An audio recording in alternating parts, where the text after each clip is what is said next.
This video is sponsored by Surfshark, the best VPN on the market. Surfshark is an app or browser extension that allows you to change your location to access websites in other countries and keep you safe from hackers. For example, we here in Ireland can access other countries' Netflix libraries, streaming services such as DAZN in Spain for those all-important Premier League games. Surfshark keeps you safe and private by protecting everything you do online. When your device connects to the internet, all that information is, in a way, blurred out. Surfshark is particularly useful for keeping you safe if you use public Wi-Fi, such as a college or a cafe. Surfshark allows you to use one subscription on unlimited devices, meaning that you can even share an account with friends and family. On top of this, Surfshark offers a 30-day money-back guarantee, so if you don't like it, you can even get your money back. Our sign-up offer gives you Surfshark VPN for just over €2 per month and up to 4 months free. Why not scan the QR code on screen or use the link in the description to take advantage of this offer. What is up, my friends? How are we? And you are very welcome along to Wednesday night's late night agenda, where it's been an interesting 24 hours to say the least. I hope that life is treating you well wherever you are. I appreciate you giving up your time to come and have a chat with me this evening. And of course, we are going to speak about Ekitike. We're going to speak about Isak. We're going to speak about Diaz. We're going to speak about, look, the whole summer transfer window in general. And of course, we'll give you another few updates as and when we can. Right, ladies and gentlemen, where to start today? Can I address Newcastle fans for a second, if that's okay? Over the past 24 hours, I have been absolutely abused left, right and centre by Newcastle fans who are getting angry at me over the fact that Liverpool are interested in Isak. And what I'd like to say is, if you pay attention to anything that I have to say about Newcastle fans on here, I've been nothing but polite, respectful and kind towards them. But some of the shit they've thrown at me over the last 24 hours is quite frankly embarrassing. So if we're going down that route of not being nice, no problem. I have that side to me as well. But again, I'm not trying to buy Isak. It's not my money. I can't help it if my football club that I support is looking to buy a player. It's not me trying to sleep with your missus. Grow the fuck up and calm down, some of you people. My God. It's crazy. It's absolutely crazy. Getting absolutely personal dog's abuse for reporting news like it's me trying to buy the players. It's nuts. It's absolutely nuts. And I'm glad I'm not on X and social media, because it's been so petty, so embarrassing, and so ridiculous that, it's changing my view of a fan base that I only ever had lovely things to say about. But my God, it's shocking. Right, anywho, rant over. Let's get back to the story of the day, which is basically, I'm going to try and summarize where we're at with all of it in a few sentences.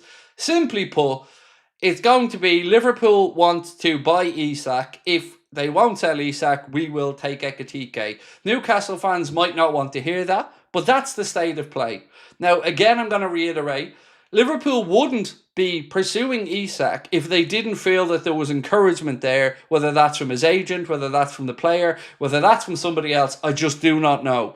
But that's where we're at. And if Newcastle fans are so insecure and butthurt over the idea that a bigger club might try to get one of their players and give them an absolutely insane amount of money, if that's all it takes for you to lose your shit, then my respect's gone out the window, and I hope we absolutely rinse them, because it's crazy. Absolutely crazy. It's football, you lunatics, grow up. Right. I reckon Newcastle are going to say not for sale, but only after they secure Ekitike. We need to be very careful here, because we might lose out on our first and second choice.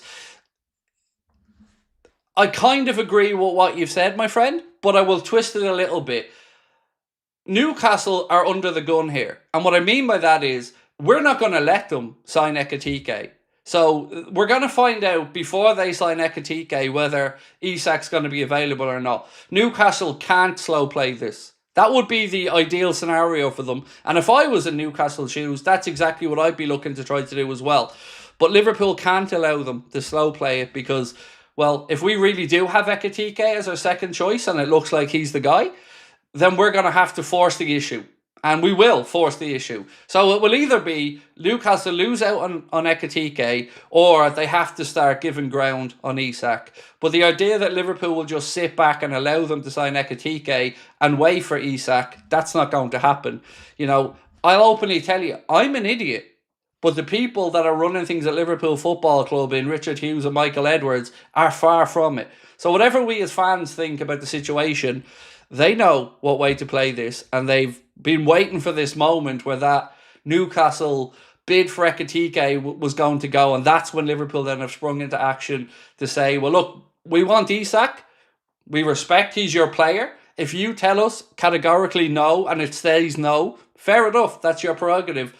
But we'll move on to Hugo Ekitike then, and most likely outbid you, outcharm him, and bring him to Liverpool Football Club. And if Newcastle fans are so insecure that they can't deal with that as the fact of the situation, sorry, but it's the way it's happening. Right. Philip said, guys, Ekitike is nowhere near good enough. We would be better keeping Darwin. So look, I've always said the same to you, my man. I don't know whether Ekitike is good enough or not. You know, I've been saying to everybody all summer, I haven't watched enough of Hugo Ekitike to know whether he's good enough or not to come into Liverpool. But he seems to be the second choice. And as the second choice, you know, we have to make this situation resolved before Newcastle agree a fee for Ekitike. So, yeah, ideally, they'd want to slow play it, bring in Ekitike, and maybe keep both. But Newcastle know that Liverpool are there. So we're going to have to see what happens. Now, I don't know where Liverpool are getting the encouragement from around Isak, but you can bet your arse it's there. Because we wouldn't just waste time. Liverpool wouldn't be sitting here waiting unless there was some encouragement being given from Newcastle or Isak's agent or the player. So will Isak kick up a fuss? Haven't got a clue. But it's going to be fun finding out. Right, there's even talk, Craig, of us getting both, although I can't see that particular scenario. Look, I'll be honest, I want Isak. That's it. I want Isak because, like everybody else, I have concerns over Ekitike, although my concerns aren't as well balanced as people who've watched them a lot more than I have. But do I think Isak and Ekitike are on the same level? No. I would want Isak at Liverpool Football Club. So for me, I hope that that's the case. But I don't know, because, you know, we're not in those negotiations. So let's have a look at what the journos are saying. Fabrizio Romano has said this: Liverpool remain in active conversations for Alexander Isak. Liverpool want to try until it's not possible. They insist to try to make something happen. It's going to be important to see what Newcastle will do in the next few hours and days. And he's right. It's going to be very interesting.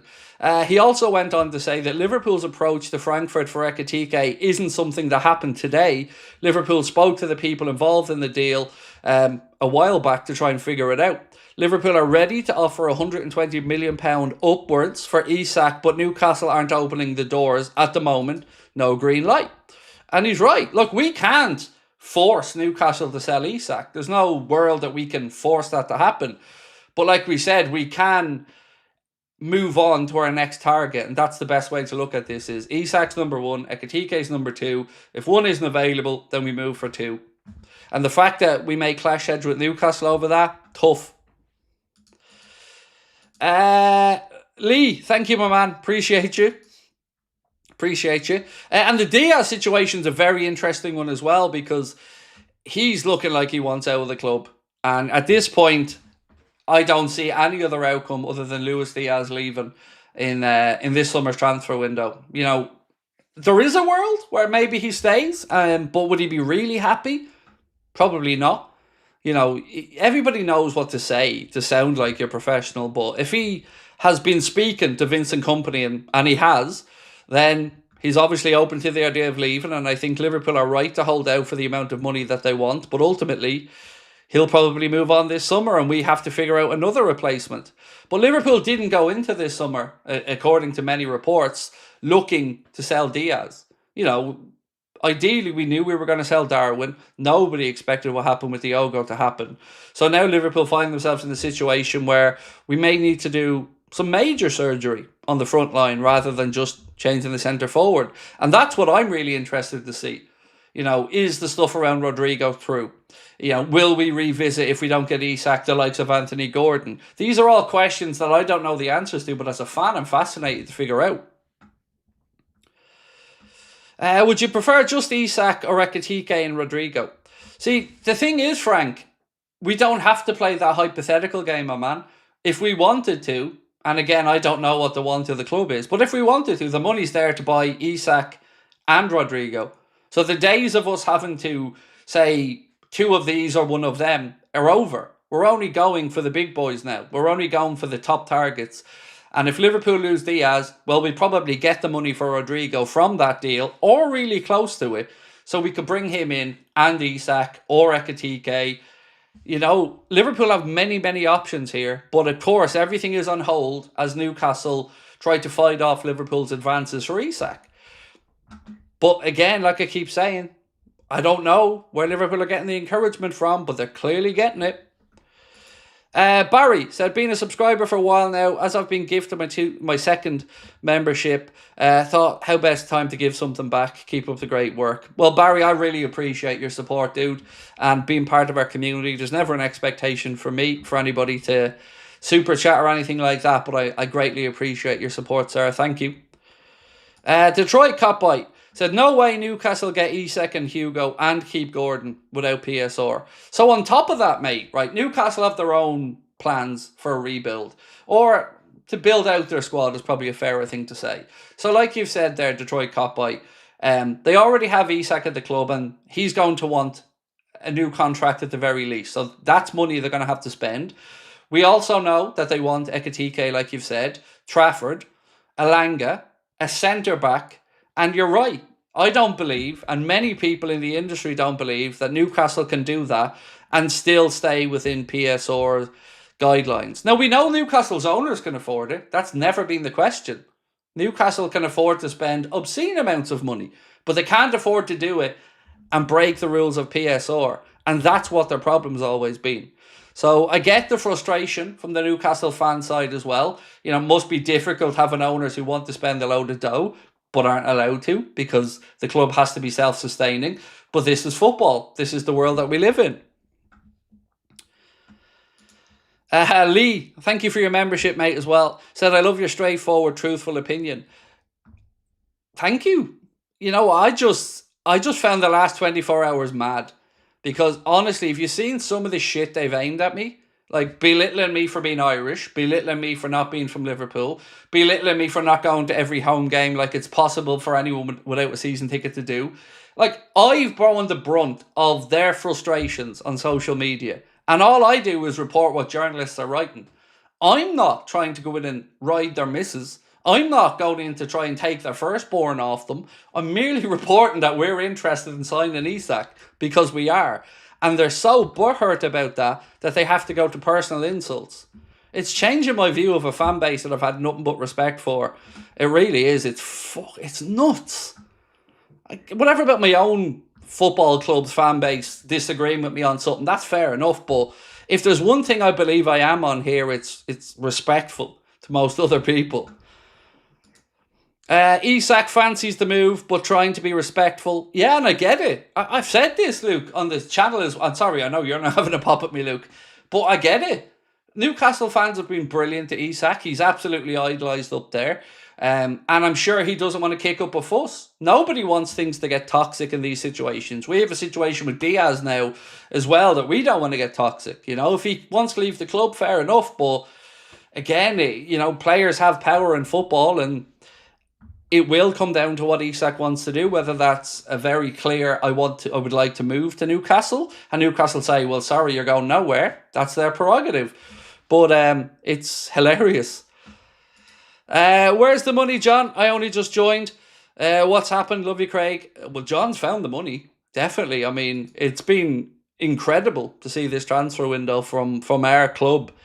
And I'm really excited to see what the remainder of it has in store. But it's so exciting. You know, this is my favourite summer I've had as a Liverpool fan because I don't remember feeling this optimistic, this excited, this like anything is possible, right? It feels crazy this summer.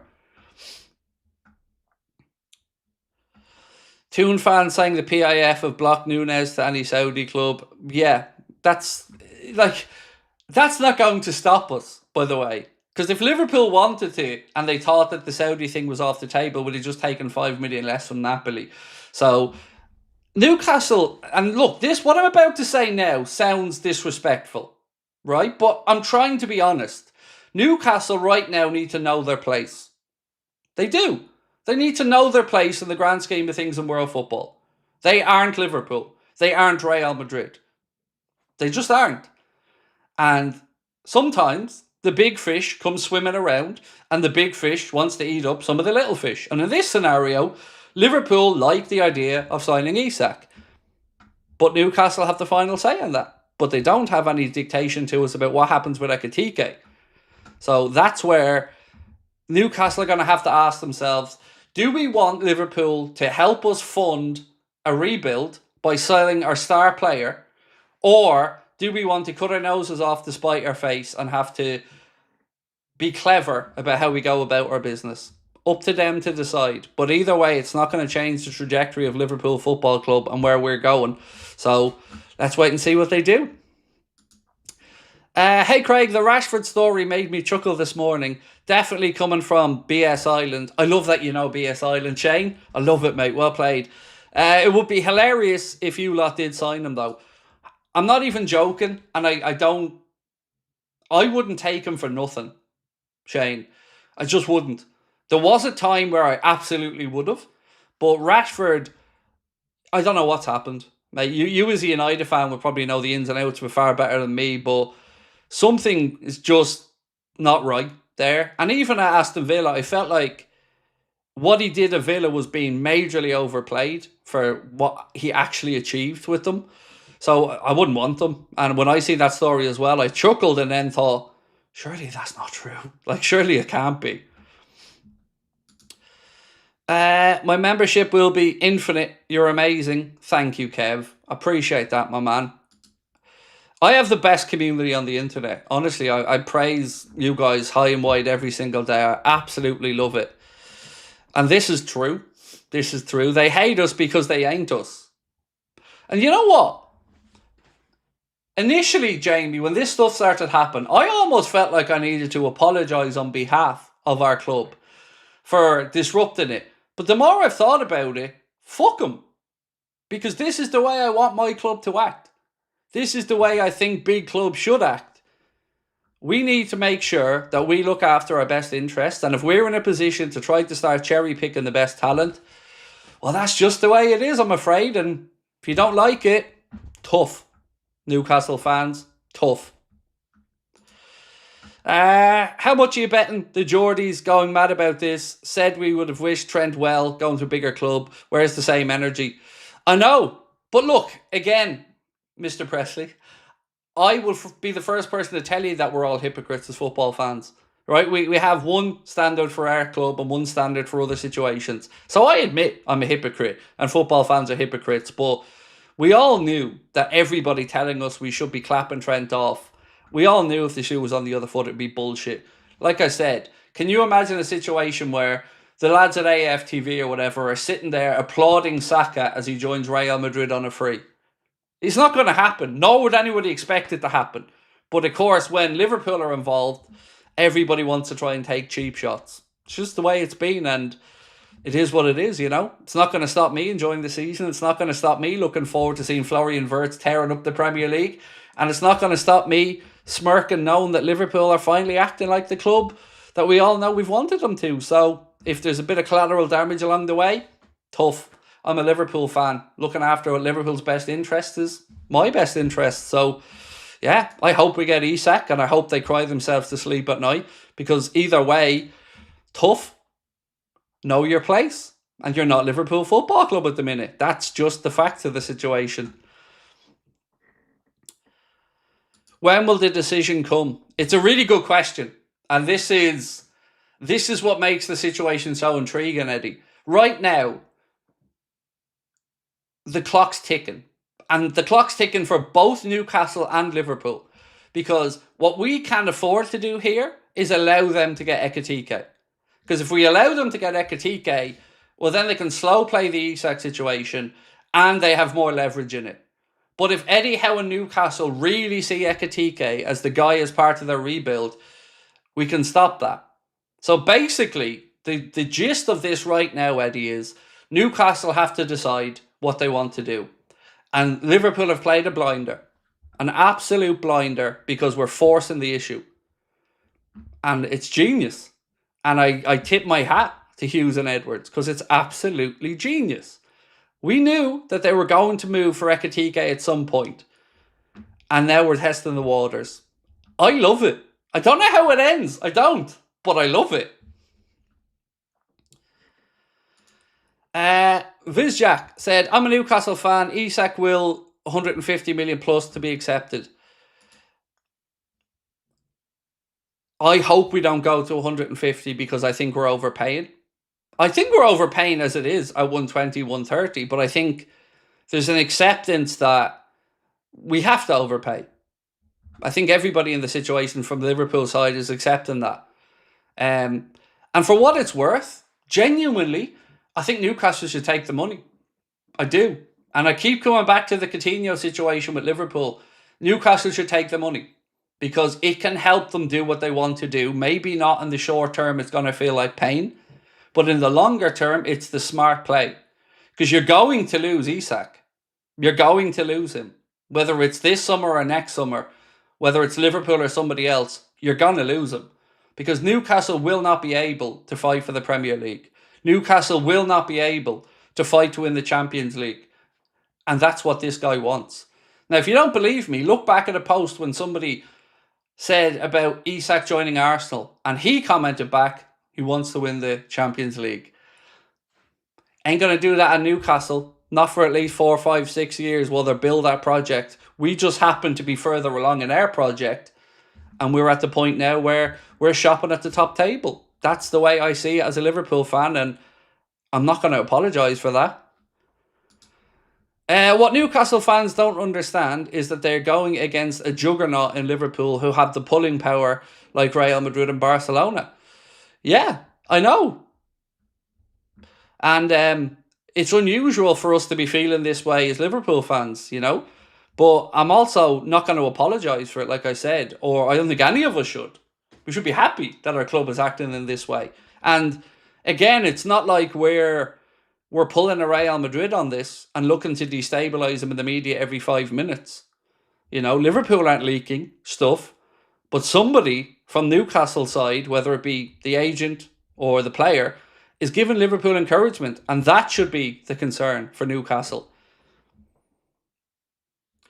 Nevin said, Ekitike seems like a long-term plan for Newcastle, whereas we view him as a higher risk option we may exercise dependent. Yeah, you're right. For us, Ekitike feels like second prize. And I have no problem admitting that as a Liverpool fan. I've spoken to so many of you guys over the last 3-4 days. And there's a mixed feeling about Ekitike from Liverpool fans. Some think it's a stroke of genius. Some think they don't mind him, but it's overpriced. And then others just think he isn't good enough. So let's start off with that one tonight. I'm going to ask where you stand on Ekitike. 1 second.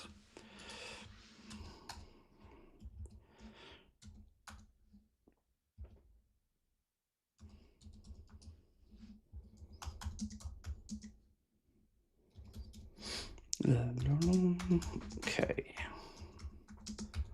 So where do you stand on Ekitike? Do not want him. Only if we can't get Isak. And there we go. So a poll there with 2 options. Where do you stand on Ekitike? You don't want them, or you want them only if we can't get Isak. Now, I'm assuming there are going to be people who would have wanted them anyway. Those people can just go into the side of only if we can't get Isak, because I'd like to see just how many people don't think he's good enough, because that is a valid, fair concern, is probably the right word I'm looking for. Banter is banter, but once they make a personal insult, they've already lost the battle. Stay awesome, Craig, and don't let the trolls get you down. It's always the same thing, man, you know. Oh, he doesn't go to every game. Well, duh. You know, he watches on the telly. Well, duh. I run a YouTube channel. You know, support your local. No, go fuck yourself. Do you only listen to local bands? Do you only watch local television? Do you only wear clothes and eat food that's made in your area? They're all the arguments of idiots that have no arguments, but they just want to try to feel morally superior to people. And all that they have is the ability to try belittle people. That's it. It makes me smirk because deep down inside I know they're hurting. Santino said, we need to rival Newcastle for Gay too. We would do business now with them for Harvey Elliott. I love that we have a plan.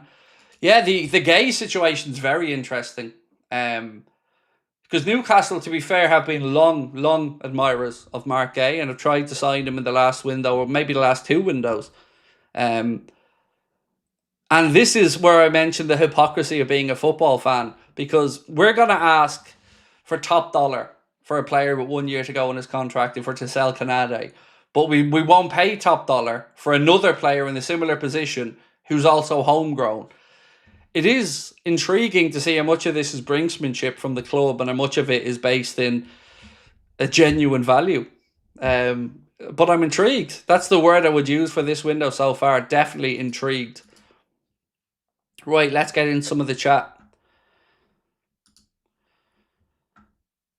David Newell said, can't say I've ever seen Ekitike play. What I've seen, I'm not totally convinced.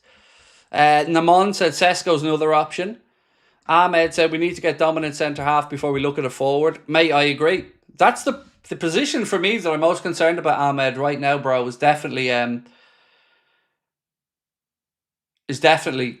one that concerns me the most. A centre-back will be at the very top of my shopping list right now.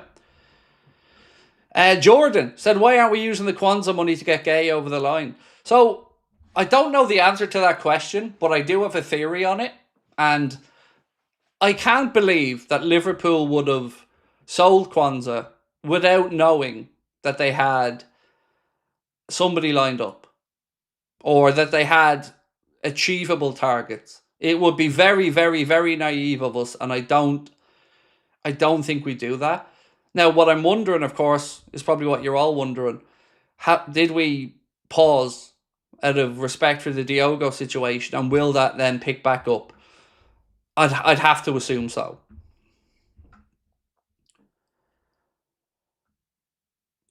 Alejandro said, I think we should buy Ekitike now and Isak next summer when he kicks up a fuss, because he will eventually leave Newcastle fans. He will leave at some point. And I think the truth of this will be, it depends how much of a fuss Isak kicks up. And I don't know Isak or his nature well enough to know what the likelihood of him or his agent really kicking up a fuss is. I don't know. Matteo said, will Rio be the Jota replacement and get in the lineup this year? Potentially. I think we got to look at what happens with Federico as well. You know, there was a mention yesterday, was it from David Ornstein, to say that Liverpool are looking at Chiesa as an option through the centre. So maybe the situation with Diogo was changed Arna's perspective on what to do with Chiesa. But Rio, I think, is going to be on the fringes in or around anyway, Matteo. I'd be very, very, very surprised if we even considered a loan for Rio. Like I've said, if I'm Arne Slot, I want to be moulding his career. I want to be coaching him. I want him training alongside Mohamed Salah, Florian Wirtz, Gakpo, Diaz, all the other players at the club.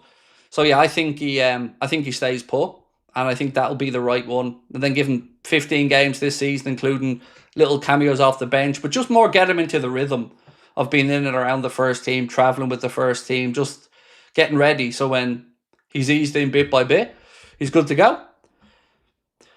Alejandro said, Chiesa in the 9 isn't convincing. I feel like he's a pure winger type.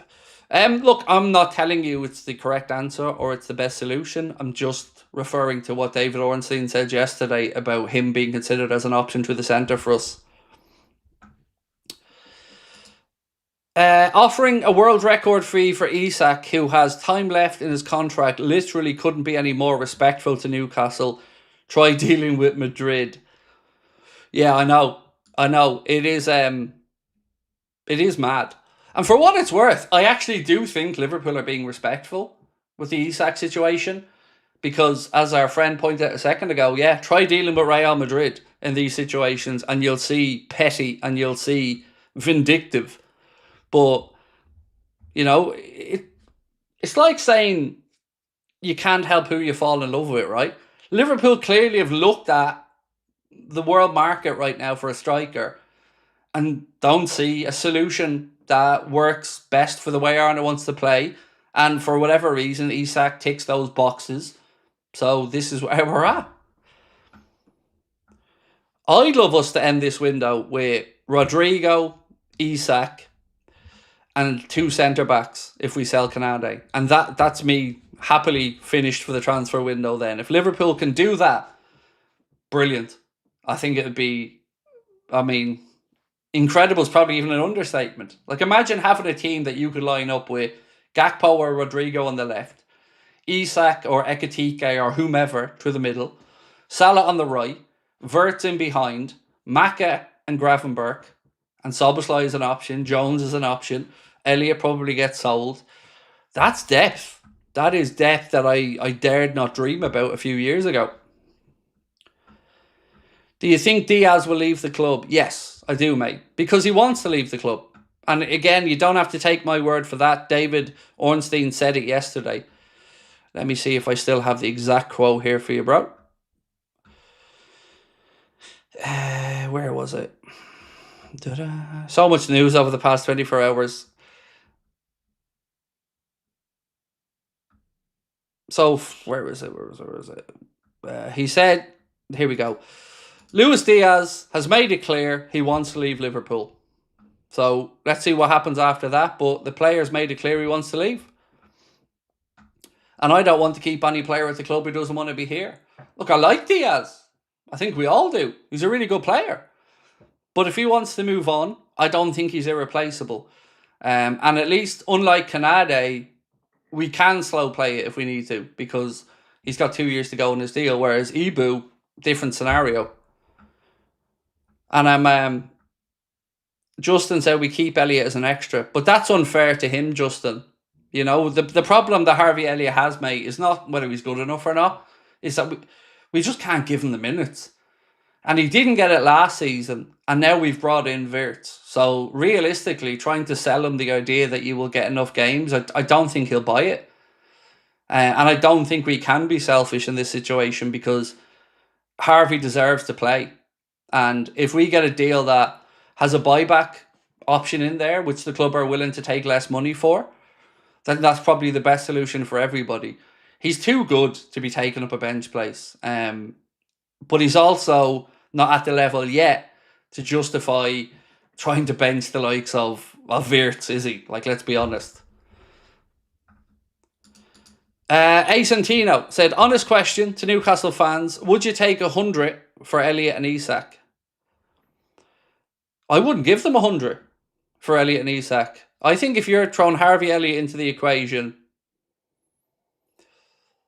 70 to 75 is the number for me.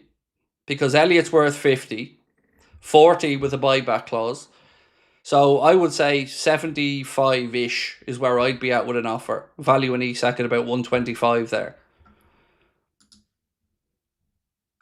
And also, with Elliott, you're getting a homegrown player as well. So that would help Newcastle with their quota.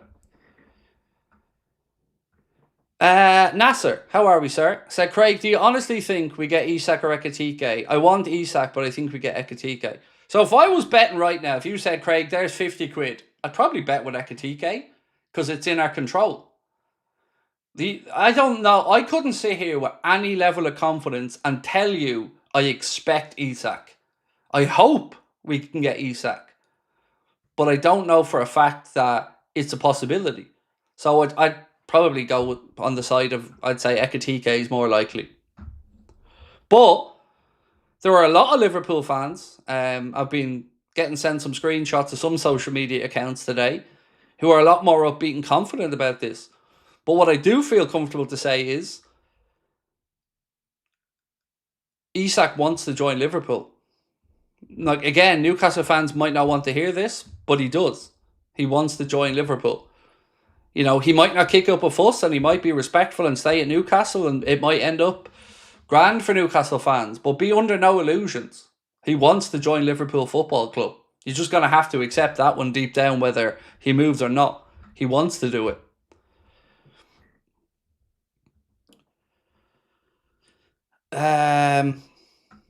So this, right? So this here from Christopher. Mate, I've been respectful, but honestly, you and all the other arseholes that want to just come on to belittle me or anybody else can go and fuck yourself. You and all those Newcastle fans that are taking your petty frustrations out on me and Liverpool fans for being interested in a good player. Tough shit. We're a bigger club. Deal with it. I'm sorry, mate, but deal with it. And Isak won't be... Don't be naive enough to think that he'll only move abroad to be loyal to you. Because here's the thing. There's no options for him to move abroad. And nobody else on planet Earth is going to give you the money that Newcastle could get from Liverpool. Deal with that. But if you need to lie to yourself and convince yourself that footballers are loyal, cool. Crack on and come back to me when he signs for somebody else and I'll enjoy your tears. But until then, show me some fucking respect because I've earned it. What's your options outside Isak and Ekitike?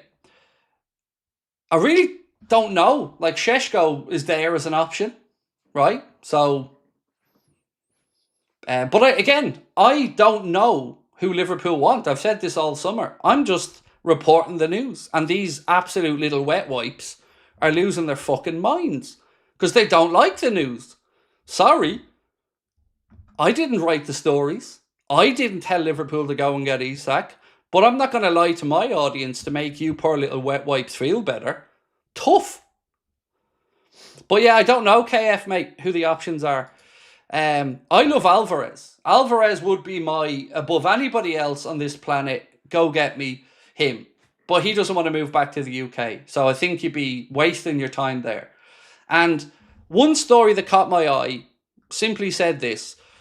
Isak is Arna's number one choice. He's Hughes' number one choice. He's Edwards' number one choice. So Liverpool want Isak. Whether we can get him or not, like I've said, I don't know. Haven't got a clue. But we'll find out soon enough. But Newcastle fans, know this. If you're wanting to have all your little petty bitchiness, know this. You can forget about Ekitike. Just forget about him. Because if you don't sell us Isak, he'll be a Liverpool player. I know you don't want to hear that, but it's tough shit. So we either take Isak or Ekitike. But either way, you'll be going back to search for another striker after João Pedro turns you down. Ekitike will turn you down if we're interested. And you're still going to have to shop around and find somebody else. Best of luck with that. We made a move for Ekitike before approaching Isak. We didn't make a move for Ekitike. That's incorrect. We asked and inquired as to what the package would be for them to sell him this summer. But if we made a move for him, he'd be a Liverpool player right now because he's waiting for Liverpool. Same reason he didn't commit to Chelsea. Same reason he won't commit to Newcastle. He's waiting for Liverpool. And like everybody should be, you know, let's be frank about this. If you're a striker right now in European football, knowing that we need a striker, there is no other club you're going to want to come and play for. Let's be honest. If Real Madrid needed a striker, I'd say to you, maybe Real Madrid. But Real Madrid don't need one. Barcelona ain't getting one. Manchester City don't need one. Chelsea, well, you never count them out of anything. So we are the premier destination right now in world football for any number 9 worth their salt. And the idea of coming to play for Liverpool with Arna as manager, with a squad that includes Mohamed Salah, Virgil van Dijk, Florian Wirtz, Cody Gakpo, Jeremy Frimpong, Milos Kerkez, Alexis McAllister, Ryan Gravenberch, Dominic Szoboszlai. Tell me in your heart of hearts that you wouldn't crawl over broken glass as a striker to come and play for Liverpool. So again, it'll either be Isak or Ekitike, but both of them won't be in a Newcastle shirt next season, and that is the real cause of the frustration here for Newcastle fans. They know that they have less leverage in this debate than they want to believe. Tough. I fear Newcastle are stalling us with Isak to get Ekitike. Well, then your fears are unfounded, my friend. If Newcastle get to a point where Ekitike is about to come in or agree a fee, then we will just match that fee. So don't worry about it. We have Newcastle under the gun and under pressure here. And they know it. Their fans know it. Football world knows it. That's just the way it is. We're the big dog, whether they want to admit that in their minds or not. And if we want Ekitike, we shall have Ekitike. That's the way it is. And that's their frustration. The frustration in this is they know they don't have the leverage in this conversation. That's the problem for them. They also know that they don't have the PSR wiggle room to do the rebuild and build out the squad enough to allow Eddie Howe to play 2 games a week and still put up a good team. They also know, deep down, that Isak has injury concerns. So they're just lashing out because they're hurt. And I understand it, which is why I tried to start this respectfully until all these little cretins start crawling out of the woodwork to abuse me for reporting the news. Fuck each and every one of you. I hope we rinse Newcastle for Isak. And I hope you watch him collecting the Golden Boot, picking up a Champions League medal and a Premier League trophy next season. I really, really do. Every goddamn second of it I'm going to enjoy. And I promise you, if we sign Isak, however unbearable Newcastle you think I'm going to be, I will ratchet that bitch up 10 times. Because you guys have asked for it. Absolutely asked for it. And I can't fucking wait to deliver it. Because if there's one thing I'm good at on this planet, it's boiling piss. Right. Let's get cracking. Andrew said, love the show, Craig. Read that we're 7th in the table net spend over the past few seasons and other fans call us unbelievable. I know. We've been able to get to this position where we can spend the money we are spending because we've had those frustratingly miserable windows, you know, where we didn't sign anyone. Or we brought in players like Chiesa for small money. And we've made money in the last few windows. So yeah, anybody trying to talk about Liverpool spending big money, well, we are. There's no denying that. But we're spending what we have. We're spending money that we can afford to spend, and we're spending it within the rules. So, you know, it is what it is. Right, sorry, more notes, more news. Let's keep going. Where are we at that one? This one. If we sell Isak, we stop the project. You forget sponsorship rules might change. Newcastle want to be number 1. Selling our best assets doesn't do it. Right. Again, mate, I get you. But sponsorship rules and PSR rules haven't changed as of yet, right? So I get you're saying it might change. That's fair enough. No problem with that. But I know from experience what it took to move Liverpool forward, right? And we were at a situation when we lost Coutinho. And if you watch my streams back then, mate, I was losing my mind. I couldn't believe that we were selling Coutinho. But hindsight in these situations has been a great thing. And I can now look back at that Coutinho sale. And any Liverpool fan will tell you that was the turning point for us as a club to get back to where we wanted to be. It allowed us to buy Alisson Becker and Virgil van Dijk, which really transformed us from a team that could score goals but was a little bit weak in our spine. And that made a difference. So I respectfully disagree about the project. Your own chief executive at one point said sometimes in life, you've got to take one step backwards to take 2 steps forward. And what selling Isak would do is, one, not have you so reliant on one player, which is a problem with a lot of clubs that have one big superstar. Now, you've got some good players at Newcastle, by the way. Tonali's absolutely brilliant. Obviously, Bruno Guimaraes, really good player. Elanga's a solid signing. Gordon, Barnes, decent players. But you don't have the PSR wiggle room, mate, to bring in the centre-back Eddie Howe wants, to bring in a striker on top of that. And that's where this leverage on our side comes from, is that we know we have the ability to make you think, at the very least. But ultimately, mate, as I've said, he's your player. If he's not sold, he's not sold. But honestly, I think you should take the money. I know Newcastle fans will massively disagree with that, but I think it would set you up for being able to have far better consistency of level around the pitch and will be better for you. Because remember the last time you guys went into the Champions League campaign, ultimately over the season it cost you because your players weren't used to playing those 2 games a week as much. And Newcastle faded away at the end of it. And that's what we're trying to stop now with Liverpool, is we're trying to build out a squad that can challenge across 4 competitions.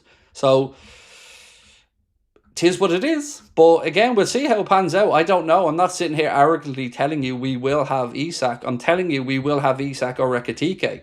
That's all I'm saying. I wish FSG supported Klopp the same way they're supporting Slot now. It always felt like Jurgen was working somewhat handicapped. Just imagine what could have been. So, that one's very interesting, right? Because I've thought about this as well quite a bit. And ultimately, this is the conclusion that I came to, Alejandro. I wonder, have FSG sensed an opportunity now? And if it has nothing to do with backing Jurgen or not backing Jurgen, I just think they look at Manchester City now and don't see the same fearful club or fearsome club that they were when the Silvas and the Agueros and these players were coming through, and we knew that Pep Guardiola was balls deep in the project. Pep Guardiola is probably out of there in 2 years at the most. The signings that they've made aren't anywhere near as fearsome. And I just get the feeling that FSG think now is the time to act and spend the money. And that's why they have. And again, I don't know if this is right or wrong, but this is just my reading of the situation as I see it right now. Right, let me just play catch up. Where am I at with these comments? Sorry. All right, so many to go through, so I'm going to fly through them. Ekitike is only 23, where Isak is in his prime now. Exactly. And that's why we're trying to get Isak now, because he is in his prime, like you've said, and he's at the peak of his powers, and Liverpool are looking for players in that mindset right now, or in that category. The days of us buying potential are over. Unless they're really young potential who will eventually come into the team. Where am I at? That one. This one. Loving your tude, Craig. Watching live. Much love from Australia. From my fam to yours. My hubby is Craig as well. Thank you, Kaz. My attitude today just comes from the abuse I've been getting from people on social media who don't know me from Adam, but feel the what's the word I'm looking for? I feel the need to talk about my appearance, my nationality, my weight, me as a football fan, all because I reported Liverpool are interested in Isak. That's how unsettled these people are over a football player. It reminds me why I'm not on social media, because it's full of scummy little shits. Newcastle fan here, where is the mutual respect? I've been given nothing but respect to Newcastle fans. Watch my stream from yesterday, where I talked about Newcastle fans in glowing terms. Watch the final of the League Cup, where I, in glowing terms, congratulated Newcastle. I do nothing but sing Newcastle fans' praises, mate. Nothing. But that stopped today when you lot turned on me for nothing and absolutely rinsed me like scumbags over a story you didn't like. So respect goes out the window if it's not given. So that's the way I see it. I was respectful until you start making it personal. Her Chiesa up top is our fallback plan at worst. It would be pretty bad, mate. I'm not going to lie to you. That would be pretty bad. Yeah. I wouldn't be as confident going into a league campaign if we were looking at Chiesa up top. God, yeah, we would have to bring in somebody. We have to get somebody in. Whether it's maybe not a 9 and maybe it's a utility player that can play across the front line, I don't know. But yeah, we've got to get somebody in.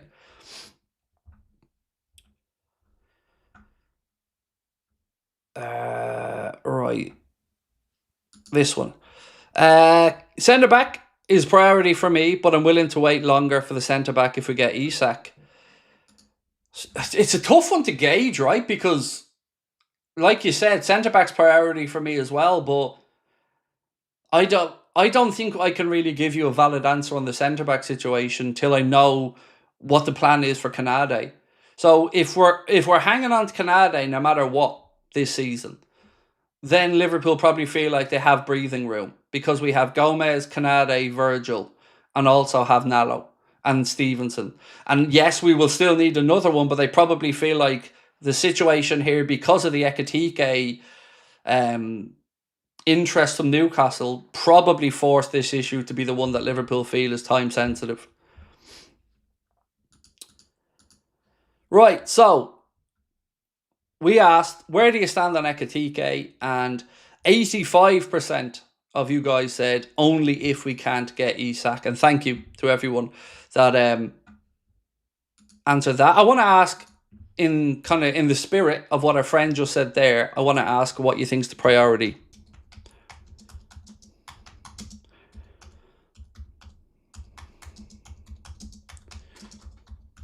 Right, where are we? That one. So I said, what is the priority for you now? So, striker or centre back?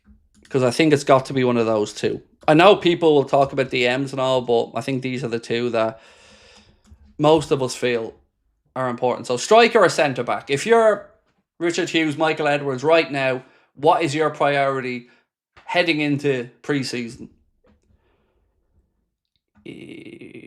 Where are we? What's the update on Rashford? Oh, that I hope that was brought up for 2 seconds in a conversation and then very quickly laughed out of the room, because the idea of us signing Marcus Rashford is surely it has to be a bit of a joke.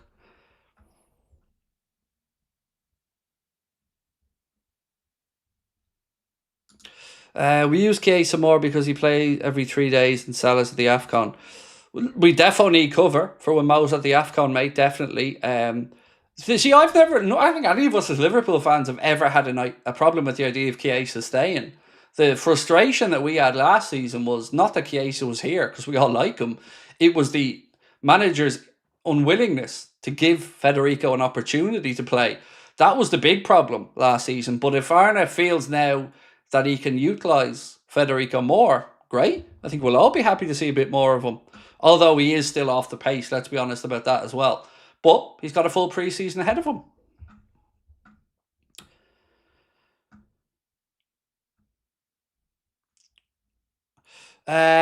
James Lake said, Liverpool are basically mirroring the Canade situation with Gay, known he's super keen. He said he will wait if needed. Yeah, definitely. And I'm absolutely open to admitting the hypocrisy of all of that, mate. Like I've said, I find it mad that Liverpool want, let's say, 50 million for Canade, but won't pay the 50 million that Crystal Palace will ask for Mark Gay. Because if anything, I think in this situation, Mark Gay is worth more. I'm not saying Gay is a better player. I'm not saying Canade hasn't got a high value, but we're an English club looking to bring in an English player from another English club. So it ticks the homegrown quota box. So for me, I would actually argue that Crystal Palace have a right to ask for a high number. Whereas Canade, we're selling him abroad, doesn't have the same homegrown quota aspect to it, and will still be worth decent money. But I actually find that whole hypocrisy hilarious. But then again, it's nothing less than I would expect. You always want to sell high, buy low. That's just life. Like the outpouring of sympathy from rival fans in the wake of the tragedy, but also like the fear shown by rival fans shows how far we've come. Look, the outpouring of kindness and respect and sympathy for Diogo's passing, Sicily Bambolino, was beautiful. And it reminds you how beautiful football can be when people come together, like the Super League, as an example. We all came together for that. It was incredible to see everybody fighting against this thing that nobody wanted. And yeah, I think every Liverpool fan has been extremely grateful for all those kind words. Slot Luke, thank you. Appreciate you being with us. Mohammed said, why not consider Julian Alvarez as a striker if we can't get Isak? I think his profile will fit. He won't move to the UK, mate. That seems to be the big problem here, is that he left City and went over to Spain because I don't know if it was his missus or his family or whatever, just didn't settle and didn't feel as comfortable. And I can totally get that. A player coming from Argentina, life in Spain, as an example, I'm sure would be far closer to the type of culture and environment and weather and food that he probably grew up or his family grew up with. So yeah, it seems to be that it's not a money thing with him. It's more a lifestyle thing and a comfort thing, which, you know, if that's the thing, you know, it's understandable. League Cup getting to Newcastle's fans' heads. No, look, I've said, I get it. It's not nice being in that position. Your club, you want your club to kick on, and you see somebody coming in to try and cherry pick your talent. I absolutely get it. But we were in evolution for a long time. And to get to the point we're at now, we had to make some of these tough calls along the way. And Coutinho's situation was a toxic one for our club. It was the one that angered many of us at the time. But in hindsight, when we look back on it, it was probably the deal that catapulted us forward to really be able to win a Premier League. Deutscher Copite, how are we, sir? Said Liverpool have informed Eintracht Frankfurt that they are prepared to pay more for Ekitike than Newcastle. Yeah, because we can. Because we don't have the same PSR concerns. And again, I understand the frustration, because if there's one thing we know is that Newcastle's owners aren't short of money. That's not the issue here. This isn't like Newcastle under Mike Ashley. Newcastle have double frustration. They frustration with us wanting Isak, and they frustration with the rules that has stopped them being able to go and build a squad out how they would like and how their owners would like. But I didn't make the rules. You didn't make the rules. I'm not saying I agree with all the rules, but the rules are what the rules are. And Newcastle have PSR compliance concerns if they want to go about building out the squad that Eddie Howe and that Newcastle hierarchy want to do. And selling Isak would remove those concerns and give you the financial freeway or headway to do it. But again, if they don't do it, that's their prerogative as well. But just know, we'll buy Ekitike. Like I keep saying, that's just a fact of the matter. Mallow Primes said, it's a clear choice for Isak. Come to Liverpool and win the Premier League, Champions League, play with the best, or stay at Newcastle and challenge for cups and not the Premier League or the Champions League. Exactly. And look, as football fans of any club, so let's say, for instance, I'm on here now and this is the Newcastle agenda and I'm on here talking about Newcastle. I will never admit that my player going to move to another club is better because I see my club as the be-all and end-all. The best club in the world, whatever club you support, that's your view. This is my club. I love it. I want the best for it. And players should feel the same way. But ultimately, when Isak or Van Dijk or whoever finishes their career and they've got the grandkids and they're talking to them in the future, they want to show them medals. They want to show them trophies. They want to show them big moments that they were involved in. That's why these guys get into the sport. So I've no doubt Isak feels loved by Newcastle, and in turn Newcastle fans love him. But he's not going to be able to achieve what he wants to achieve in his career at Newcastle, because If he was 22, maybe. But Newcastle's project is probably 3 to 5 years away from being one where they're going to challenge for the Premier League. And at that point, Isak will have been past his prime. So he has a decision to make. And if he wants to be respectful towards Newcastle, that's absolutely sound. But he doesn't. He wants to play for Liverpool because he wants to win stuff. But again, I'm not saying it's going to happen, but they're going to have to start accepting that he does want to move. Right. This one from David said, as a Newcastle fan, you've forced their hand. We cannot afford to let Isak leave because we don't have a replacement and someone else might get Ekitike. I know, mate. Liverpool have played it brilliantly here. And I haven't always said that about my own club, dude. I haven't. But Liverpool have sat back knowing that at some point, the probability of Newcastle moving for Ekitike was going to be there.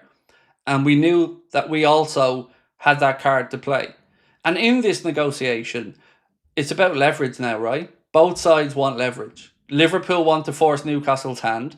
Newcastle want to get out there quickly and bring in Ekitike before Liverpool have a chance to destabilise Isak. We have forced your hand. But ultimately, you still have the ability to keep Isak. Nobody can force that issue. But it's just going to be a matter of, does Newcastle take their lumps on this one and realise that maybe they're going to have to suffer some short-term pain for long-term progression? We'll have to wait and see. Jay said, hi, mate. How's you, my friend? I'm good, dude. I'm good, thank you. Any striker in the world would love to come here. Service you will get. Wirtz, McAllister, Salah and co. Yep. But we didn't just get to this point overnight either, Jay. You know, this started when Jurgen came in. You know, when Jurgen came in, we were in and out of Europe, in the Europa League. Then eventually we got to the point where Jurgen had us so consistent that we were in the Champions League most seasons and top 2 or 3 in the Premier League, and then eventually challenging for titles. But it didn't happen overnight. You know, we had to sit through the Roy Hodgson era. Newcastle fans have had to sit through the situation with Mike Ashley, and nobody envied them in that scenario because Ashley must have been breaking their hearts. But we just are further along at the minute, and that's just the way that is. So, a little bit sidetrack here for a second. Chris Kavanagh has been appointed the referee for the Community Shield between Liverpool and Palace. So, referee is Chris Kavanagh. Assistant referees are James Mainwaring, Wade Smith, fourth official Tony Harrington, reserve assistant Ackelhausen, VAR Paul Tierney, and assistant VAR Nick Hopton. Well, for what it's worth, I don't care whether we win or don't win the Community Shield. For me, that's just about making money for good charities and supporting people in need. So I view that as just another pre-season friendly personally. And I do feel mad sympathy for Palace. I think Palace have been rinsed. It must be heartbreaking for their fans now to see that they've won the FA Cup deservedly and are being put into the Conference League because of issues that have nothing to do with the fans. I really do feel for them. They deserve to be in the Europa League because they deservedly won the FA Cup. And I think winning an FA Cup is better than finishing 6th in the French League. So I have every sympathy for them.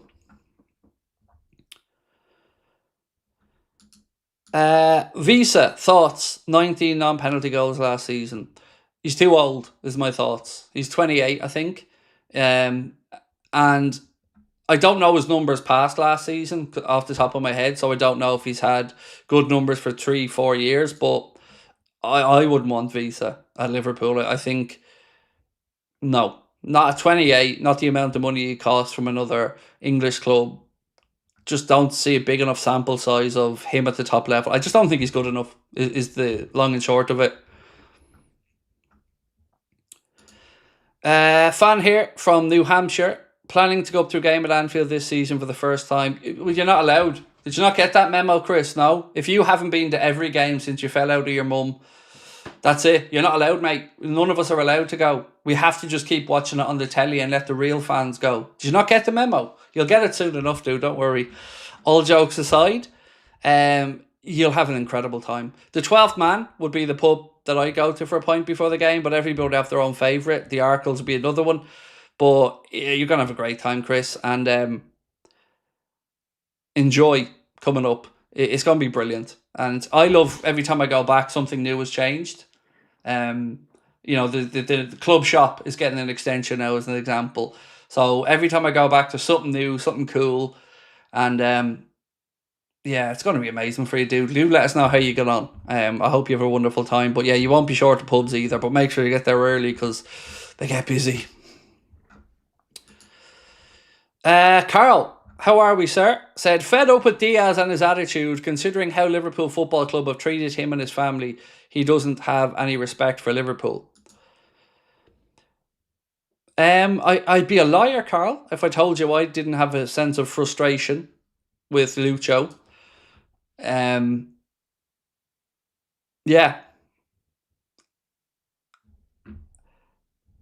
It's a frustrating situation, and it's certainly... I don't feel the respect that apparently he's trying to show to Liverpool as a fan, and I dare say you probably don't either, Carl. Because we keep reading about he's not pushing it, whatever, but he is, and he has been openly talking to other clubs, and that feels shitty for a club who, one, brought him to a really good club, and obviously I don't want to bring up what happened with his mum and dad, but again, the fan base, the club were nothing but helpful there, and this just feels unfortunate is the word I'd use.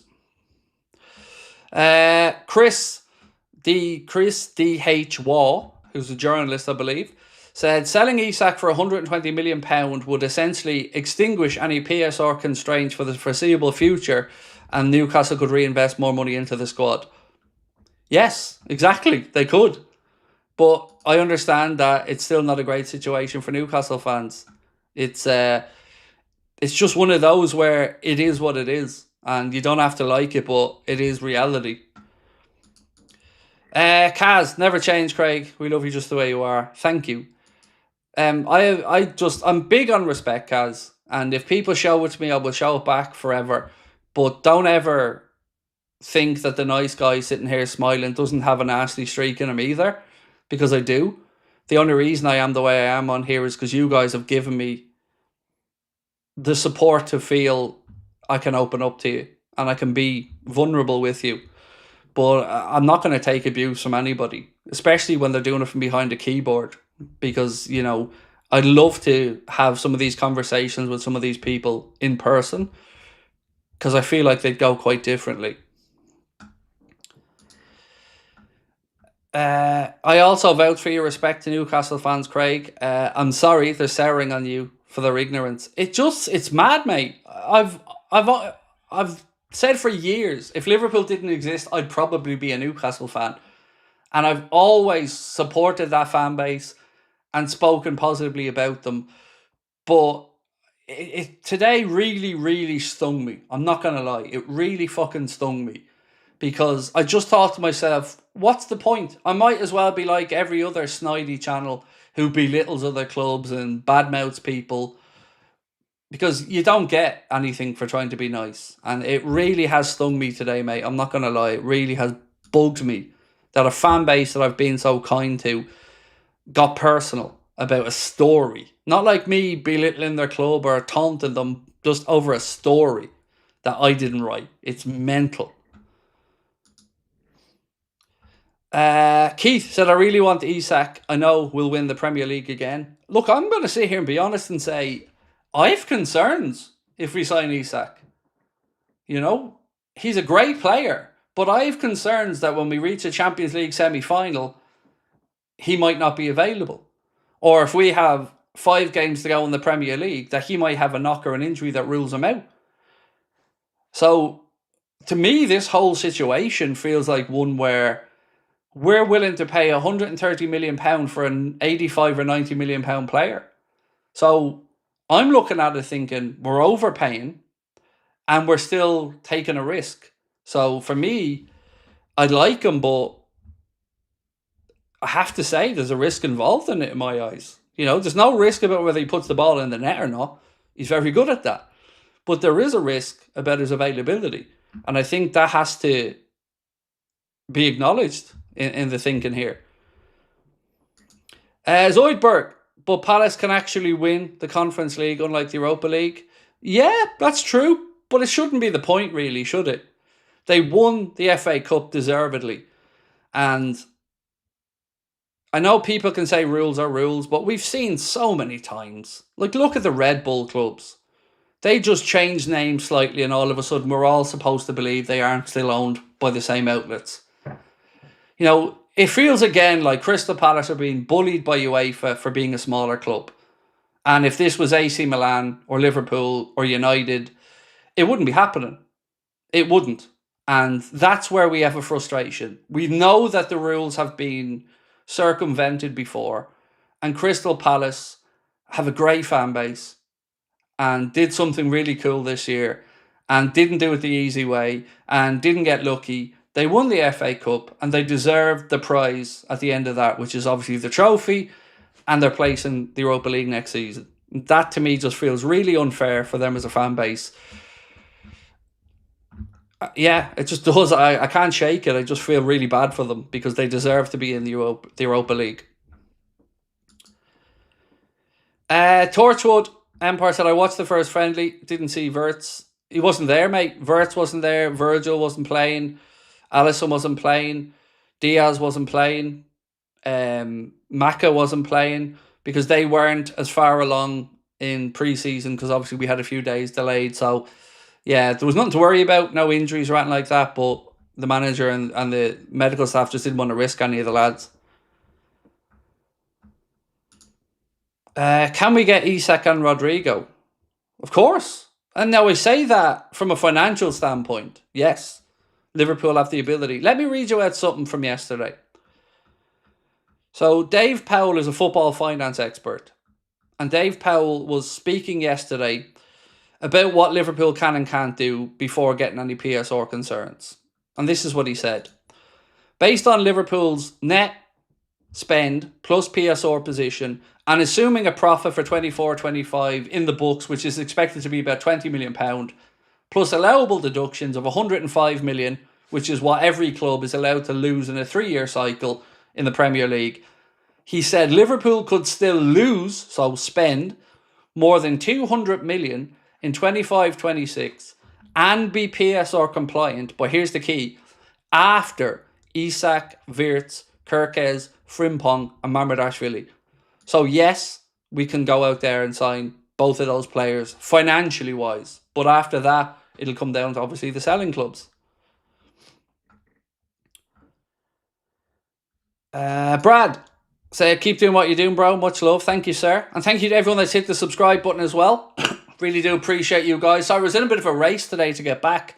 We were up at my mother and father-in-law's paying a visit, and I was trying to get back for the stream to make sure I was back in time. So yeah, thank you all for being here again. I really do appreciate it. Right, let's get into our poll and see how we're feeling. What's the priority for you now, I asked? Striker or centre-back? 69% of people said that 69% of people said that a centre-back is... No. Learn to read, Craig. Learn to read. 69% of people said a striker is the priority for them and 31% for a centre-back. That's crazy. I probably would disagree with that, and I would say right now a centre-back is the priority.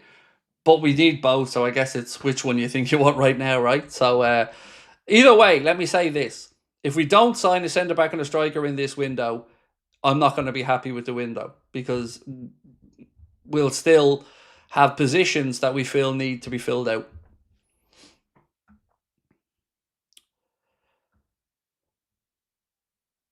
Rushing away from the in-laws, that's a dangerous game, Craig.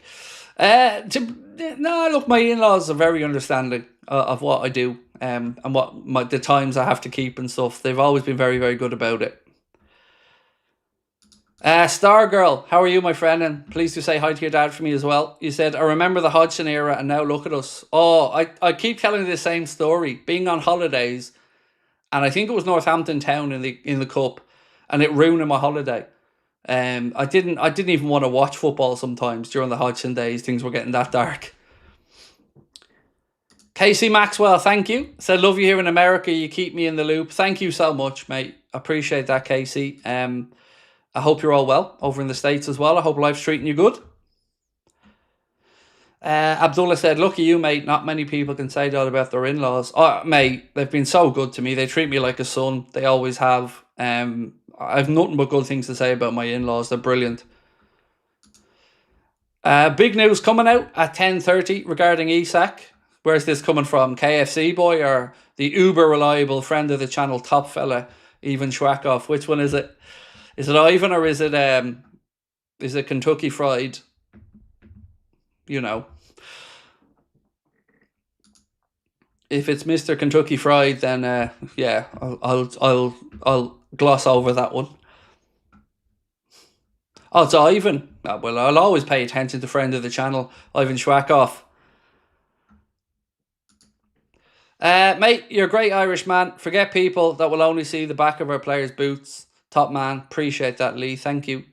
Yeah, man, I look, I'm so humbled by the respect and love I get in our community, man. I always tell you, I don't understand why people tune in to watch my streams, but I'm eternally grateful to you all for your support.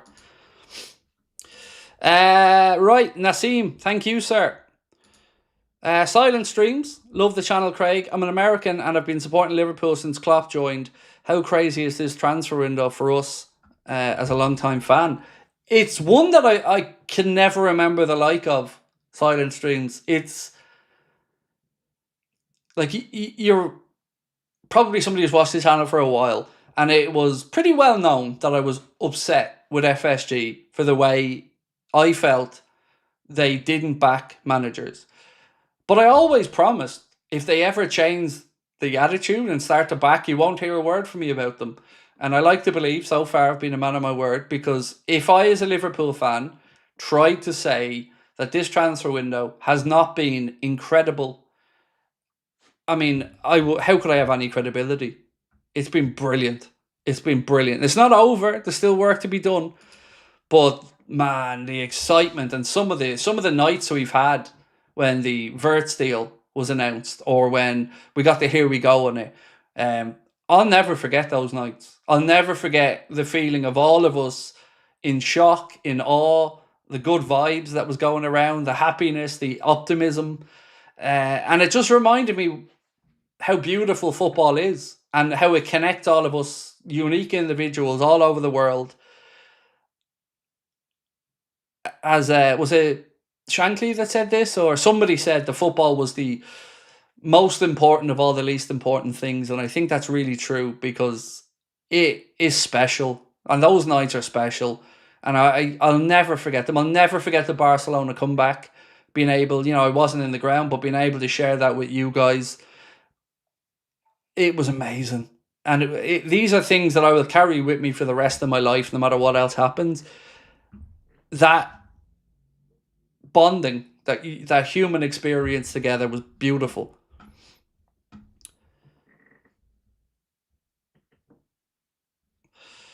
Here we go. Another delusional fuck who said, can't wait for you to rock up at St. James's Park and we have both Ekitike and Isak. It has me buckled, the delusion you lot have come out with. Cool. It'd be funny, because there's no hope in hell that happens, Princess. But you keep deluding yourself there and thinking that you'll have Ekitike and Isak at the start of the season. Best of luck to you. You'll have one of them, but you won't have both of them. And the only one being delusional in this scenario here, mate, is you. Simple as that. It is what it is. You're the smaller fish. You've got less wiggle room financially. You're less attractive destination. Just accept it. But either way, I'm smiling because there's more chance of me playing up top beside Isak in the opening day of the season for you than there is for Ekitike and Isak both to be in a Newcastle shirt. Hold your head up high. Greetings from Cyprus. Thank you, mate. But do you know what I massively underestimated? I really underestimated how easy it was to wind so many people up. And I really underestimated the reach that we have.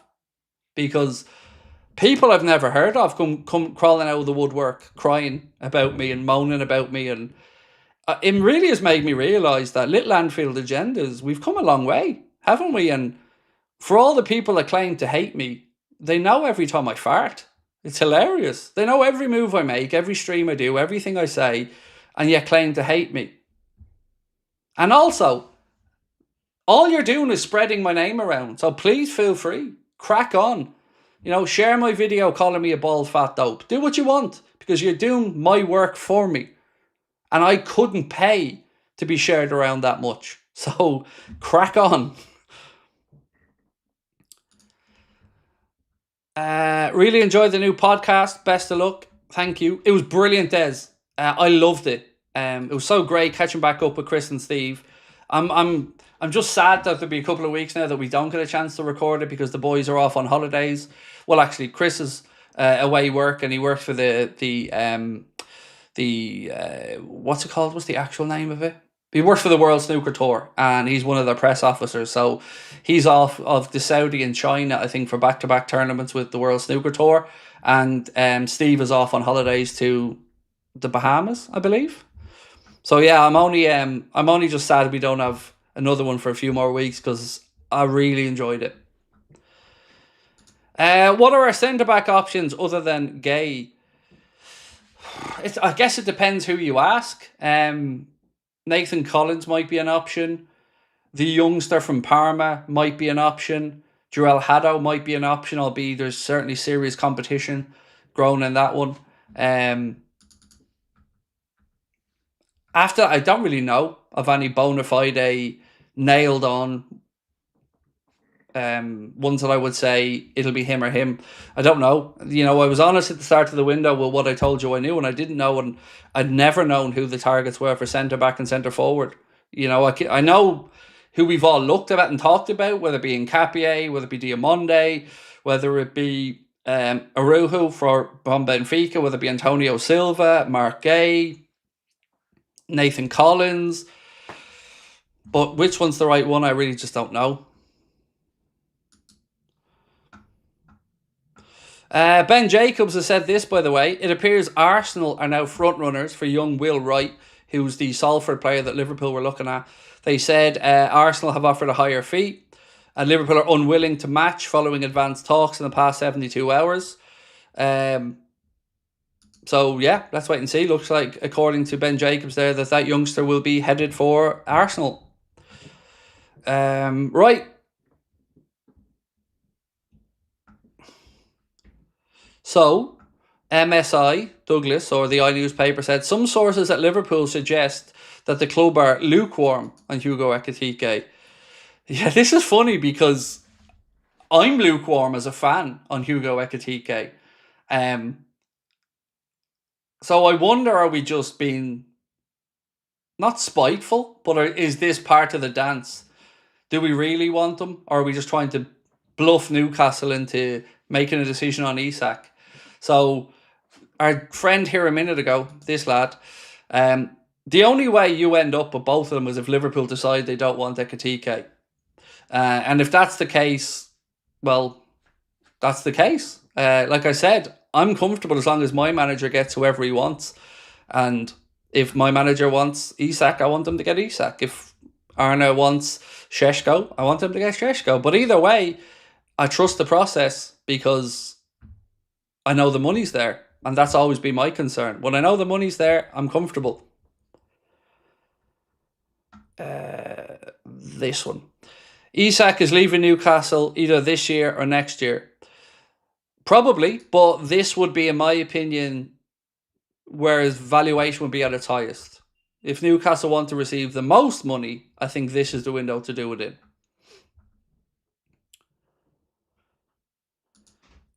Said LFC will let Newcastle sign Ekitike first before buying Isak. Respectfully disagree, because that moves the leverage and it means Newcastle can slow play and he talks with Isak. I think we have to force them into picking between Ekitike or Isak. That's the only way we have leverage in any of this. And if we let them sign Ekitike, then I would either doubt we ever wanted Ekitike, or I would be more concerned than I am right now.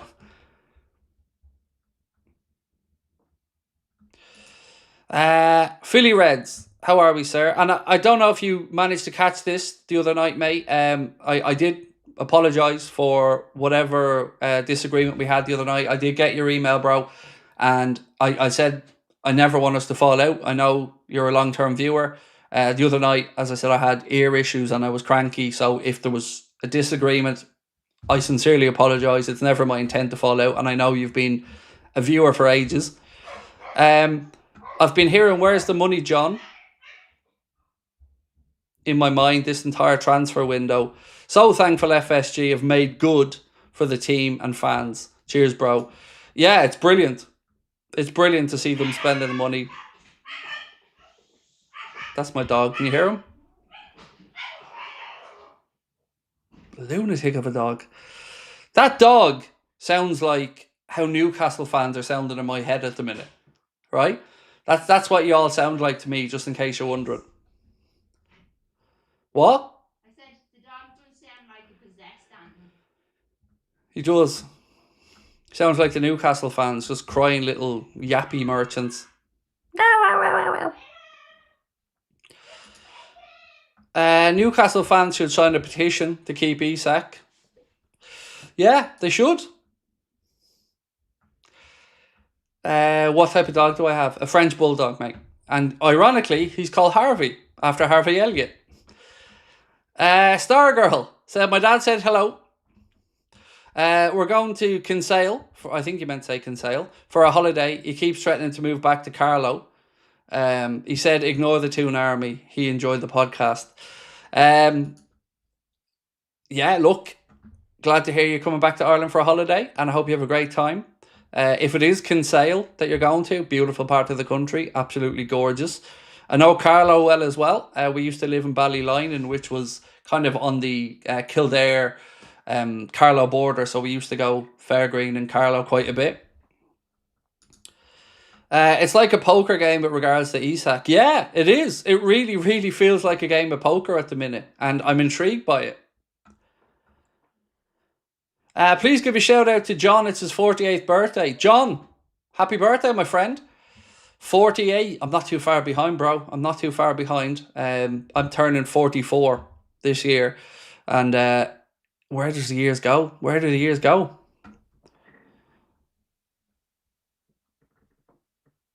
Did I see the Rodrigo news? So I didn't see it, but I think out of the corner of my eye, I caught somebody in the chat saying something about Manchester City interested in Rodrigo, which would make sense. Like, you would expect top clubs to be interested in top players. And, you know, what I'll never understand about Manchester City at this point, though, is how anybody could, with a clear conscience, steer their client towards a club that has all these charges still hanging over their heads.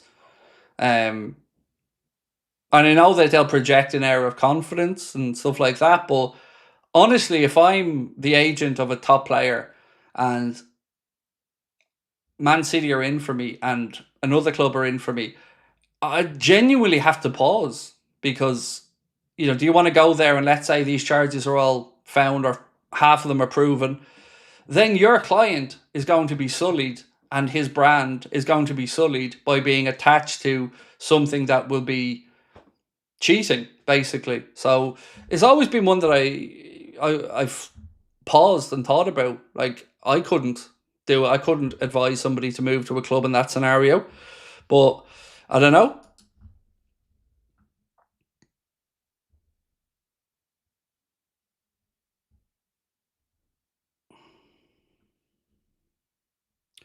What's this one?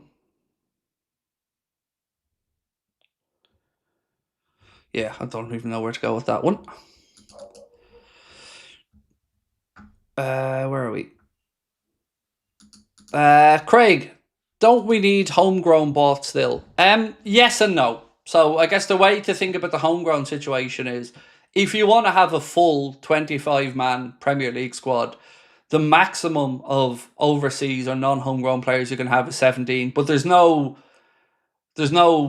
minimum requirement. Like, in theory, you could just have 18 players, all of them overseas.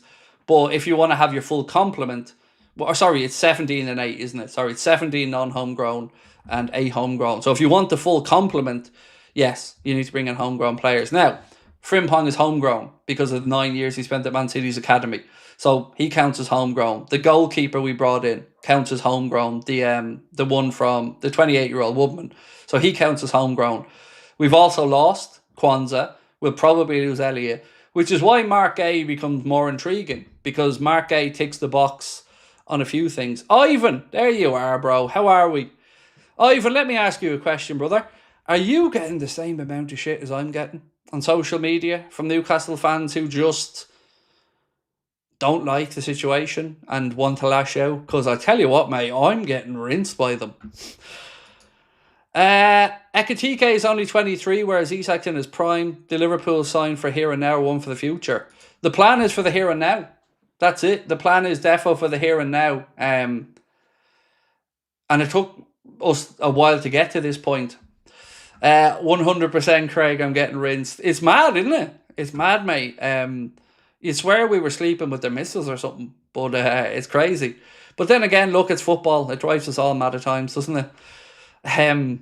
Yeah, for the here and now though, laser sharp, and it's a good thing to say, because for years we had to shop in the potential category, your Lazar Markovic's of this world. Being able to look at the squad now and go, well, the only way we're improving this squad is by going out there and getting the very best.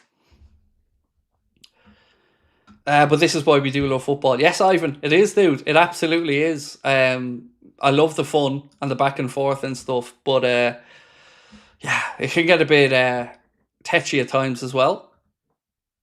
Where are we here? There we go.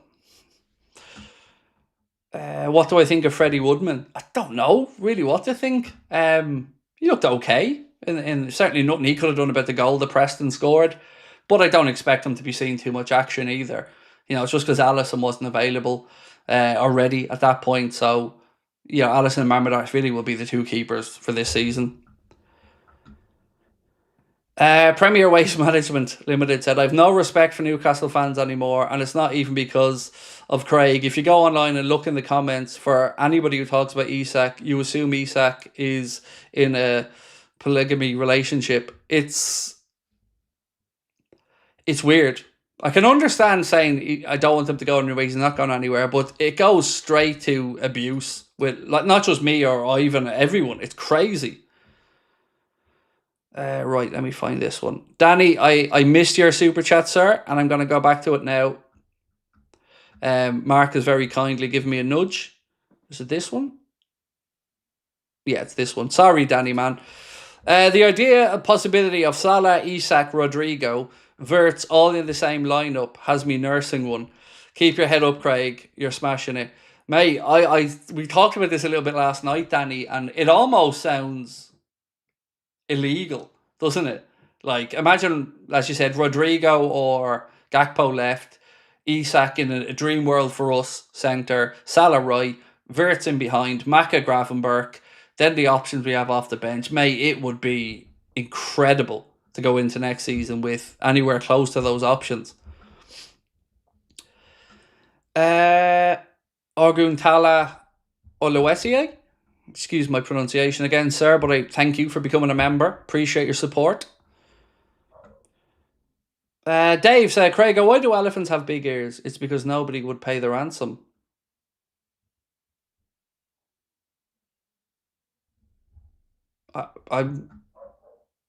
That's gone over my head, Dave. I'm not going to lie, mate.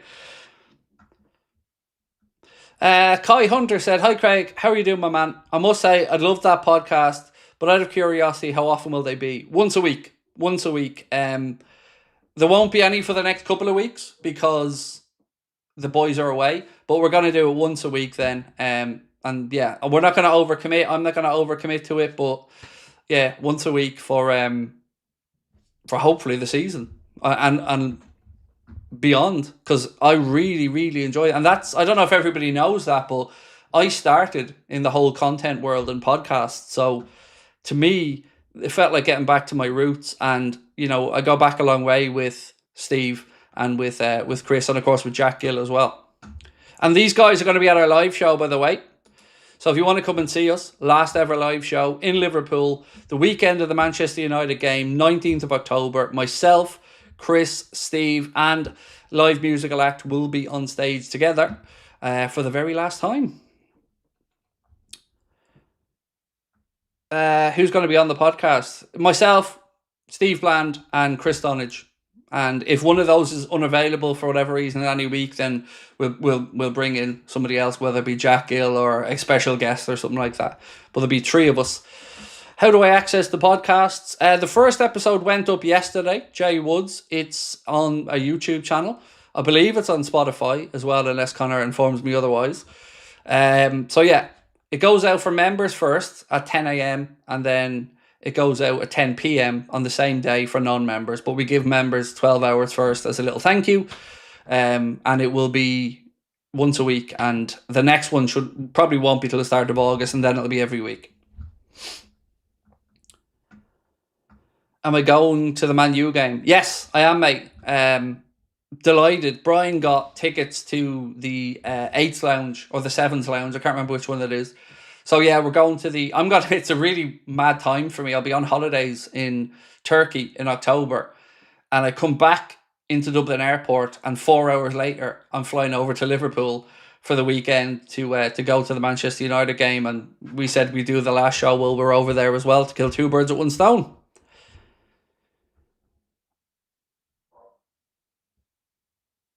Newcastle fans think of themselves as Manchester City. That's why they're hurting.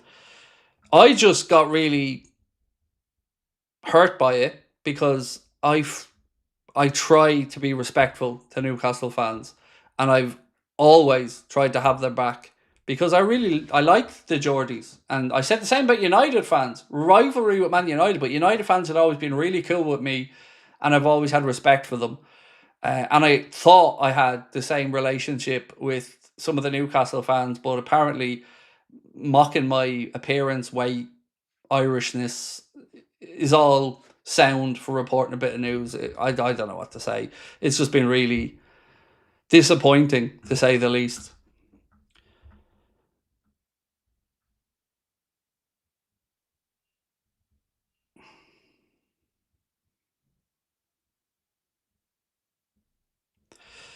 Right. Where are we at? X has been funny today, Craig, regarding Newcastle fans raging. You've definitely triggered some. I know. And I don't even post on X. So, I don't know what goes up on our Anfield Agenda account because I don't run it. So, yeah, I just got sent a screenshot from my mate earlier on who was like, well, you've angered them, haven't you? And I didn't even know what was going on. I had to look at it and message Connor going, what's this about?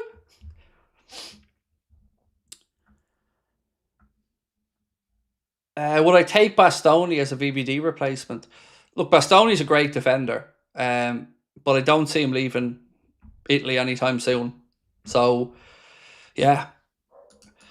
Or said, go on, doing Shankill proud. Thank you. Shankill's my hometown, where I'm from.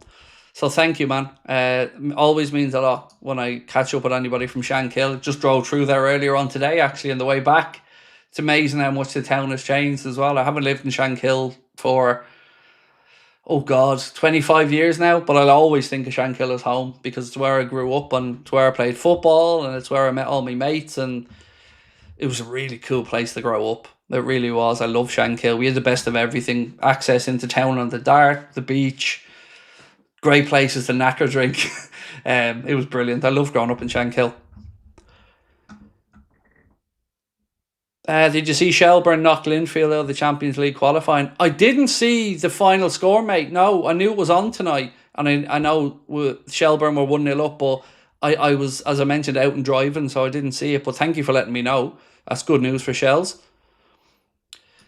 The Sparky said, even all excited for the new season, WFM. I'm buzzing for the new season, mate. Buzzing.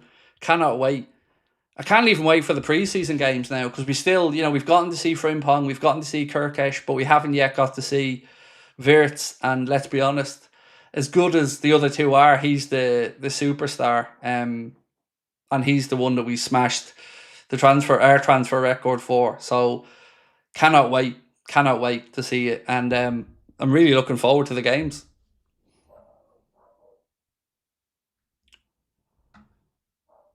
Christchild said, Isak has gone as far as possible with Newcastle. Time for Champions League football and title challenges. Exactly.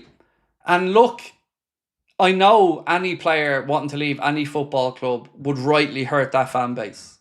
Totally get it. We've been in that position, like I said.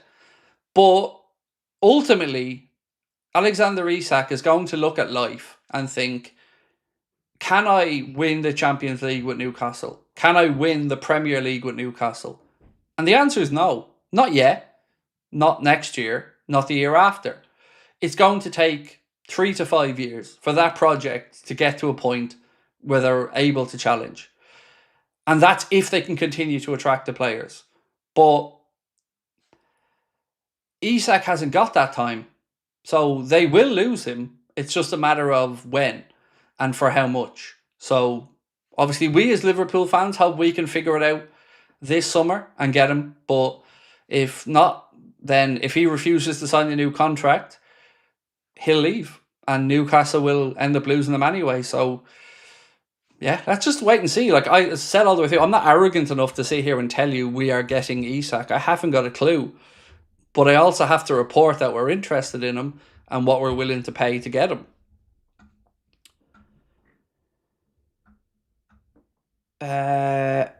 We done the same with Coutinho. We get how it feels. Look what happened. He was gutted, but looking back, best sale for us. Yeah, it did. At the time, did I think it was good business? No. At the time, I was fuming, and I was even more fuming that we didn't bring in a replacement. We got, we seen Coutinho leave and we brought no one in. Now, to be fair, Alex Oxlade-Chamberlain really stepped up and was really unlucky to pick up that injury against Roma in the semis. But yeah, I thought the season was done at that point, when we didn't keep Coutinho. I couldn't see the bright future at all. But looking back now, I think if you ask any Liverpool fan what was the big turning point outside of Jurgen Klopp coming to the club, I think most of us would point to that Coutinho sale.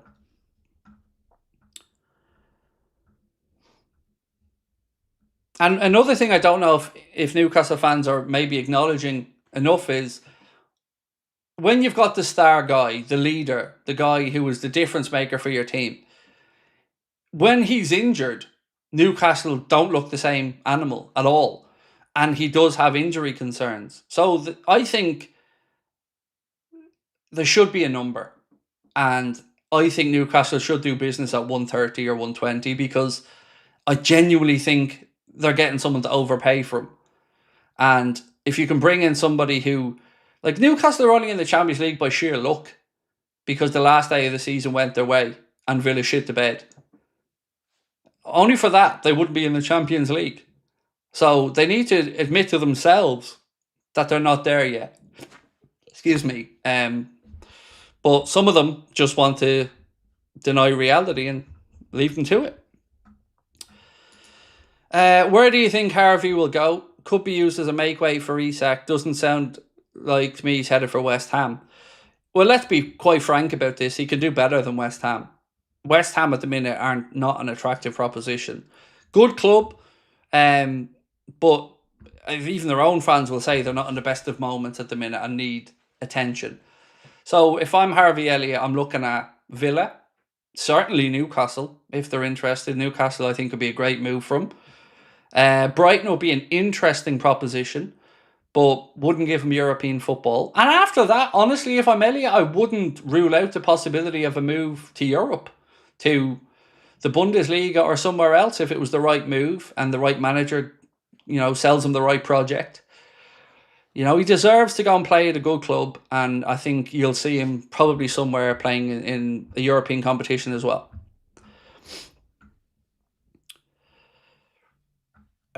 Where are we at? So somebody said, Ivan news out. What was it? What was the post? Hang on, maybe Connor sent it to me. Nope, he hasn't, not yet. Right, so the newspaper, MSI Douglas reporting, could Isak go on strike? Those who know him suggest it isn't in his nature. He's laid back, grateful to Howe for the work he's done improving him. Nobody knows what a combination of voices in your ear, big contract promises, and the prospect to join the champions will do to a young man, but he has a contract. He does. Absolutely agree with that. But he also has ambition, and nobody wants to look back on their career and feel like they left trophies on the table.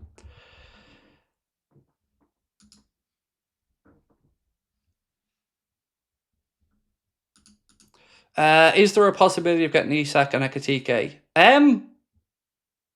Financially, it's possible, as in we could get to the numbers involved, but I would be very, very, very, very, very, very surprised if we ended up with both of those at the club, because what I think is more likely to happen is one striker brought in, another forward brought in who can play across the front line and keep the pathway for Jayden Danns clear as well. And if Chiesa's kept around, then that's another option that can be played centrally.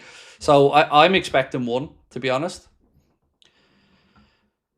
Philly Red said, this was my 20th season supporting LFC, Liverpool's 20th title in the Ogo. I can't wait to see the far the team has for 21. It'll be epic. Much love, bro. And again, I hope you heard my apology, mate. And if not, I'll reiterate it again. I hate to fall out, and I hate if I snapped at you over something. So I apologise, my man. And thank you for reaching out with the email as well. You've every right to be frustrated. But again, I am grateful that you're still here. Right, what's this one from Mr. Shrakoff? Right, Ivan is saying, being told Liverpool are confident of Isak joining. They have a strong indication that Isak's very keen to move to Anfield. Michael Edwards and Richard Hughes have been classy in negotiations. This should move quickly, with Isak telling Newcastle his desire.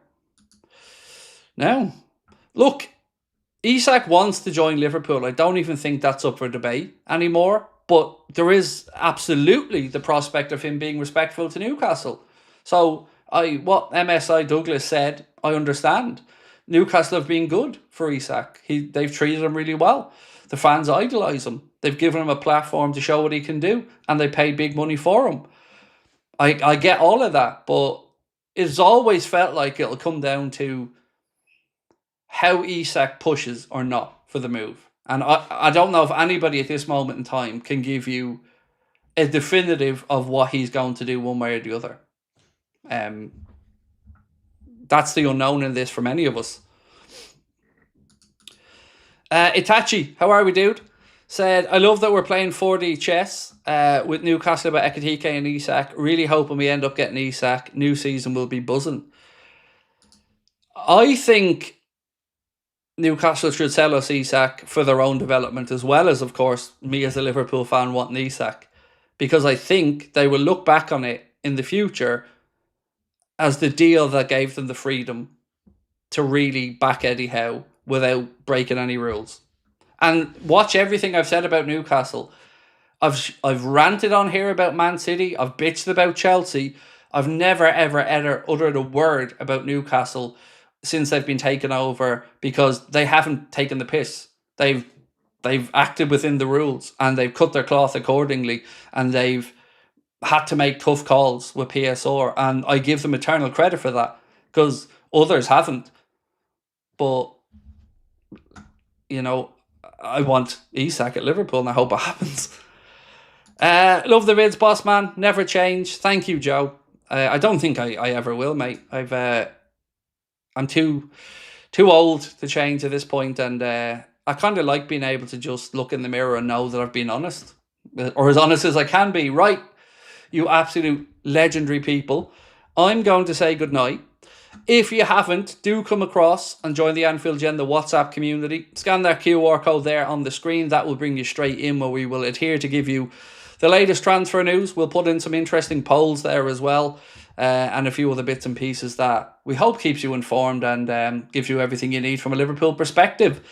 News video out in about 20 minutes. We're going to record the basically an update for everybody who might be coming in late. So that'll be out in about 2025.